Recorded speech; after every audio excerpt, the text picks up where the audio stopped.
The summer sun was beating down on the neatly trimmed lawns of our quiet suburban neighborhood, the kind of place where every mailbox stood at perfect height and every hedge seemed carved by the same invisible hand. That invisible hand, of course, belonged to the homeowners association, or rather, to the woman who had crowned herself its queen. She was the type of neighbor who would measure the length of your grass with a ruler, who would photograph your car if it sat parked in the wrong direction, and who spoke with the voice of authority as though she had been personally ordained by the universe to control every detail of the block. Her name was Karen, and even though I had tried my best to stay out of her path, it seemed inevitable that sooner or later, she would come crashing into my life like a hurricane tearing through a fragile shoreline. I had bought my house with the dream of peace. After 30 years of working in construction, I wanted nothing more than to sit on my porch with a cold glass of tea and watch the sunset without interference. My wife loved gardening, and together we had turned the backyard into a small paradise filled with rose bushes and hummingbird feeders. Our grandchildren often came to play, and life, for the most part, had a comfortable rhythm. But peace in an HOA-run neighborhood is fragile, and it only takes one person to turn it into a battlefield. For months, Karen had been testing the waters with me. She started with letters tucked into my mailbox, unsigned but with that unmistakable tone of superiority, pointing out how my fence paint seemed to be peeling or how my trash bins were visible from the street for an entire 10 minutes too long. I ignored her at first, knowing that people like her thrived on attention, but Karen was not the type to be ignored for long. Her next move was more direct. She appeared at my door one morning, clipboard in hand, sunglasses perched high on her head like a crown, and a smirk that made my skin crawl. She informed me that the HOA board had approved a new set of rules and that I was in violation for having a small wooden shed in my backyard. When I told her that shed had been standing there since before the HOA was even formed, she pursed her lips and wrote something down on her clipboard as if my words were nothing more than background noise. She said she would allow me a grace period to correct the issue, as though she had the authority to grant me favors on my own property. I shut the door before she could finish, and from that day forward, I knew we were on a collision course. It was the key that finally pushed her over the edge. Karen strutted around the neighborhood with what she proudly called the master key, a key she claimed would unlock every door in our subdivision. She boasted that it was given to her for emergencies, that it made her the keeper of order. Most people were too intimidated to question her, but I knew enough about locks to realize she was bluffing. Still, I changed mine just to be safe. I installed a reinforced deadbolt, one that no so-called master key could manipulate. I didn't think much about it until the afternoon I caught her standing on my porch, jiggling that shiny piece of metal in my lock like she owned the place. My blood boiled, but I held my tongue, watching from the kitchen window as she twisted and twisted, her face reddening with frustration. When the lock refused to budge, she did what Karen always did when the world didn't bend to her will. She picked up her phone and dialed 911. I couldn't hear her exact words, but I could imagine them clearly. She was probably telling the dispatcher that she was locked out of her property, that someone had illegally secured a door that she had rightful access to, and that immediate police action was required. What she didn't know, what made the situation almost comical, was that the sheriff's department she was calling was led by my son. My boy had worked his way up from patrol officer to sheriff through grit and determination, earning respect across the county. If there was one thing he hated, it was people who abused emergency services for petty power games. I stood at the window, arms crossed, as Karen paced on my porch like a furious general. She barked into her phone, gesturing wildly at my door, and for a moment I wondered if I should step outside and confront her. But I held back. Sometimes, letting a fool reveal themselves is better than cutting them off early.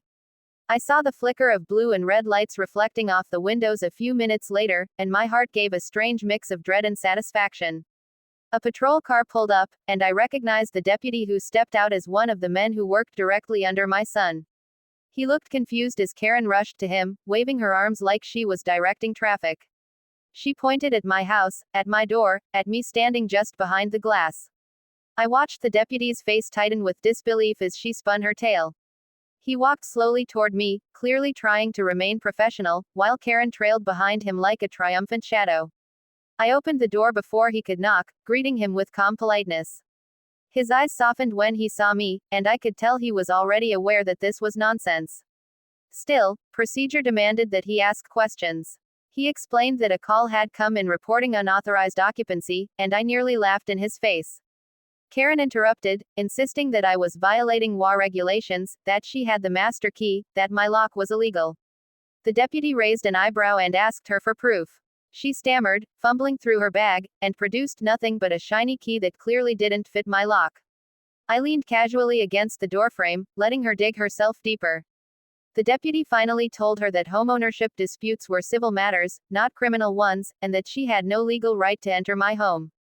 Karen's face twisted in outrage, but before she could protest further, another car pulled up. This one was larger, with the county sheriff's emblem shining on the side. My heart swelled with pride as I saw my son step out, tall and confident in his uniform. Karen didn't recognize him at first, too busy rehearsing her complaints in her head. But when the deputy greeted him respectfully and addressed him as sheriff, her face froze. She blinked, glancing between me and him, realization dawning in her eyes like a thunderclap. My son walked straight up to me, gave me a quick pat on the shoulder, and turned his sharp gaze toward Karen. He asked her in a calm but firm voice what exactly she thought she was doing trying to use a fake master key to enter a private residence. She stuttered, tried to shift the blame, even attempted to paint herself as a victim who had been denied access to her duties. But my son wasn't fooled for a second. He reminded her that impersonating authority and misusing emergency lines were serious offenses. The neighborhood had grown quiet, with neighbors peeking from behind curtains and across lawns, watching the drama unfold. Karen, for the first time, looked small.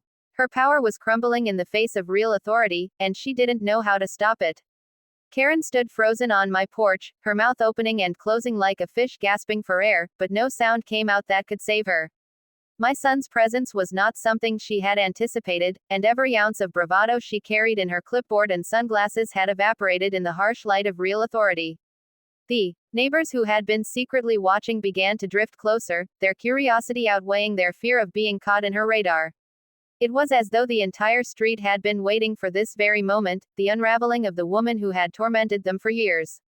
My son's calm yet unyielding tone carried weight, and when he explained that misuse of emergency services was not a trivial matter, Karen tried to regain control with her favorite weapon, intimidation. She puffed herself up, straightened her shoulders, and declared that as head of the HOA she had the right to enforce rules and access properties when needed. My son simply crossed his arms and asked her to point to the law that granted her such power. Her silence was the loudest answer of all. I could see sweat gathering on her forehead, the kind that comes when a person realizes the walls they built around themselves are caving in. She turned to the deputy for support, but he only shifted uncomfortably and looked away, clearly unwilling to be dragged into her fantasy. The crowd of neighbors began whispering, and I caught sight of Mrs. Turner from 2 doors down, grinning wide as though Christmas had come early. Karen must have felt the shift in energy too, because her voice cracked when she tried again to assert control. She claimed my shed was an illegal structure, that my lawn was too long, that my mailbox was the wrong shade of beige, as if these trivial accusations could justify her attempt to break into my house. My son let her ramble until she ran out of words, then quietly reminded her that personal grievances were not emergencies and that her so-called master key was nothing more than a gimmick. The silence that followed was broken only by the chirping of cicadas. For once, Karen had no immediate comeback. She stood there trembling, not with fear exactly but with the rage of someone who was used to winning and suddenly found herself cornered. My son looked at me then, and though he didn't speak, his expression carried the message that he would not allow her to harass me again. He informed her that a report would be filed documenting her false call to emergency services and that the sheriff's department would keep a record of her behavior. That single statement carried more power than any wall letter she had ever issued. Karen tried to protest, but her words faltered, tangled in the weight of her own arrogance. When she finally stormed off my porch, muttering about unfair treatment and conspiracies, the crowd dispersed slowly, neighbors exchanging knowing smiles. For the first time in years, the balance of power on our street shifted. But Karen was not someone who accepted defeat quietly. The days that followed were filled with her subtle attempts to claw back authority. She began sending thicker letters, each typed with official-looking headers that had no legal standing but were designed to intimidate. She plastered notices on the community board about how residents were obligated to comply with inspections, though no such rule existed. At night, I sometimes caught the glow of her flashlight moving along the sidewalks as she pretended to conduct patrols. She wanted the neighborhood to fear her again, to erase the memory of her humiliation on my porch. Yet the harder she tried, the more cracks showed in her image. The neighbors who once cowered now spoke openly about her nonsense. Some even joked about the master key incident, and the phrase became a quiet punchline whispered behind her back. One afternoon, I found her standing at the edge of my property, clipboard clutched tight, staring at my rose bushes with a calculating glare. I approached calmly, unwilling to give her the satisfaction of seeing me angry. She snapped a picture of my fence and scribbled something on her paper as if she were a government inspector. I asked her directly if she intended to break into my house again, and though she bristled, she didn't deny it. She muttered something about residents having a duty to uphold standards and walked away quickly. That night, I told my wife that Karen was planning something bigger, that she couldn't let the sheriff encounter be her last act. My wife nodded knowingly. She had seen the same obsessive glint in Karen's eyes. Sure enough, the storm arrived sooner than expected. A week later, I woke up to the sound of pounding at my door. Not the polite knock of a visitor, but the heavy, aggressive thump of someone demanding entry. I opened it to find Karen flanked by two other board members, men who usually kept their distance from her schemes but now looked roped in by her intimidation. She announced that the HOA had voted to conduct an emergency inspection of my property, citing unverified complaints about safety hazards. When I asked to see official documentation, she waved a stapled packet that was little more than a typed list of vague accusations. I refused, of course, and when she threatened to fine me thousands of dollars, I reminded her that my son's office would love to review her paperwork for fraudulent claims. Her cheeks flushed red, and for a moment, I thought she might collapse under the pressure. But instead, she doubled down, swearing she would take me to court. What she didn't realize was that her threats were building a case against her. My son had already begun collecting statements from neighbors about her harassment, and the sheriff's department had a growing file with her name on it. Each false notice, each baseless accusation, each misuse of authority was becoming evidence of a pattern. I could see the trap slowly closing around her, though she was too blinded by pride to notice. The other board members, however, did notice. They began avoiding her, no longer showing up for her so-called emergency meetings. One even came to me quietly to apologize, admitting that Karen had pressured them into supporting her antics. The neighborhood was changing, waking up from the long spell she had cast over it. Yet Karen had one last move to play, one that would test my patience more than anything before. Late one evening, as the sun dipped low and shadows stretched across the lawns, I saw flashing lights outside once again. My heart sank, fearing she had called 911 on me for another fabricated reason. But this time was different. The deputy who knocked on my door explained that a report had been filed accusing me of threatening Karen's safety. She claimed I had menaced her with aggressive behavior and made her feel unsafe in her role as HOA president. My wife gasped at the absurdity, and I could feel my pulse quicken with anger. But I held back, reminding myself that the truth always finds its way out. I calmly told the deputy that I welcomed a full investigation and that I had nothing to hide. He nodded, clearly skeptical of her claims, and left to follow up. The next morning, my son arrived in person. His face was serious, but his eyes carried the same reassurance they always had since he was a boy who wanted to protect his family.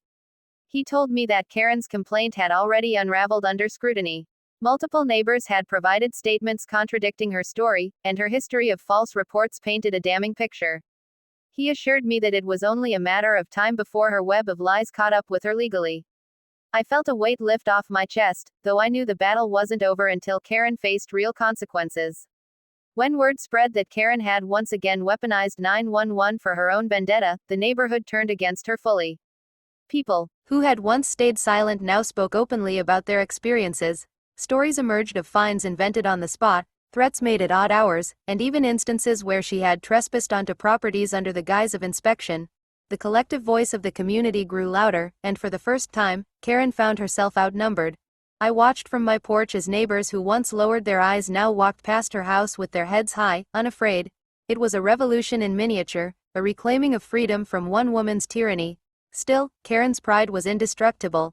Even as the walls closed in, she held on to her fantasy of power.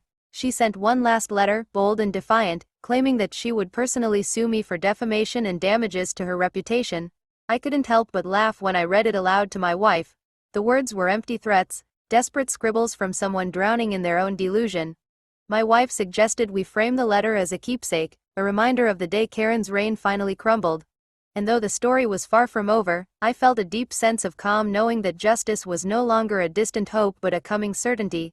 Karen had written her own downfall with every arrogant word and every false call, and my son, the sheriff she had underestimated, would be the one to put the final nail in her coffin.